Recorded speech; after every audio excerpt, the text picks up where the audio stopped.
केंद्रीय मंत्री चिराग पासवान के द्वारा बिहार की राजनीति बुला रहा है के साथ केंद्रीय राजनीति में संन्यास लेने की चर्चा के बाद बिहार में राजनीतिक सरगर्मी तेज हो गई है। पूर्वी चंपारण जिला कांग्रेस प्रवक्ता डॉक्टर आशीष रंजन सिंह ने चिराग पासवान के द्वारा दिए गए बयान पर भविष्यवाणी कर दी है। इस दौरान जिला प्रवक्ता ने बताया कि भाजपा के द्वारा नीतीश कुमार के विरोध में गहरी साजिश की जा रही है।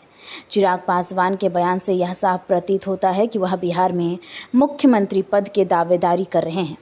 भाजपा की यही मंशा है कि मुख्यमंत्री नीतीश कुमार को यूज करके उन्हें बिहार की राजनीति से सफाया कर देना है।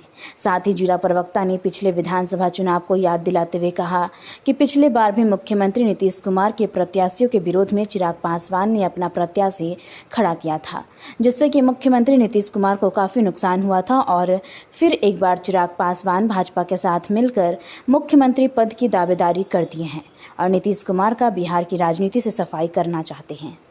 चिराग पासवान ने बयान दिया है कि वह अब बिहार आ रहे हैं, क्या है?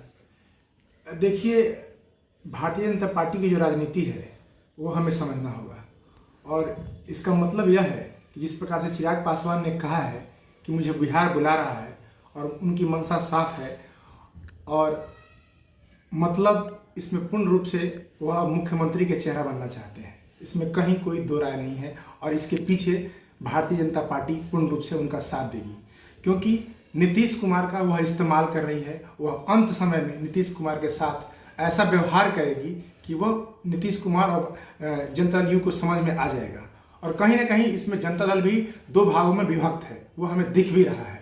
उनकी दो पार्टी के अंदर दो खेमे बने हुए हैं और नीतीश कुमार अभी अपने आप को उस प्रकार से संभाल नहीं पा रहे हैं कि वह किधर जाए। और जिस प्रकार से चिराग पासवान युवा बिहार का कॉन्सेप्ट लेकर, बिहारी फर्स्ट कॉन्सेप्ट लेकर जो चल रहे हैं, वह इनका मतलब ही यही है कि मुझे मुख्यमंत्री का चेहरा बनना है। और वह 2020 के चुनाव में नीतीश कुमार के ऊपर लगातार आरोप और प्रत्यारोप पूर्ण रूप से किए थे और उन्हीं के कैंडिडेट के खिलाफ अपने उम्मीदवार को उतारा था। तो उनका क्लियर कॉन्सेप्ट था, उनकी मंशा साफ थी कि मुझे नीतीश कुमार के खिलाफ राजनीति करनी है और वह भारतीय जनता पार्टी ने उनका साथ दिया था और भारतीय जनता पार्टी का इतिहास रहा है। भारतीय जनता पार्टी इसी प्रकार से राजनीति करती है क्योंकि उनको पता है कि बिहार में वह मुख्य पार्टी बन के नहीं रहेंगे और उनकी राजनीति का ढर्रा ऐसा है कि आप भी देखिए किस प्रकार से केंद्र में 142 को लेकर किस प्रकार से विरोध चल रहा है। निशिकांत दुबे, दिनेश शर्मा ऐसे लोग कैसे बोल रहे हैं और एक तरफ जेपी नड्डा कह रहे हैं कि मुझे उनसे कोई मतलब नहीं है। तो अब जेपी नड्डा साहब, आप अपने सांसदों को क्यों नहीं आदेश देते हैं, क्यों नहीं उनको पार्टी से निकालते हैं? आप राष्ट्रीय अध्यक्ष हैं और आपके सांसद इस प्रकार से बोल रहे हैं जो कि देश हित में नहीं है, जो देश को तोड़ने वाला है। आप कानून को अपने हाथ में ले लेंगे। न्यायपालिका पे ही एक अंतिम विश्वास भारत के हर एक वर्ग का, हर एक जनप्रतिनिधि का, हर एक मानस का होता है। वही एक जगह है, अंतिम जगह, जहां पे किसी को न्याय की उम्मीद होती है। आप तो खुलेआम न्याय प्रणाली को धमका रहे हैं और आप उसका साथ दे रहे हैं। तो भारतीय जनता पार्टी की राजनीति इस प्रकार से है कि चाहे वो बिहार में चिराग पासवान को आप देख लीजिए, उनको आगे करने का प्रोजेक्ट हो, नीतीश कुमार को खत्म करने का कार्य हो, या भारतीय जनता पार्टी के रग में बसा हुआ है। क्या लग रहा है, ये नीतीश के विरुद्ध साजिश रची जा रही है? बिल्कुल, इसमें कहीं कोई दो राय नहीं है और समझना क्लियर है। नीतीश कुमार को खत्म करने का पूरा प्रयास किया जा रहा है और बहुत पहले से इसके ऊपर कार्य किया जा रहा है।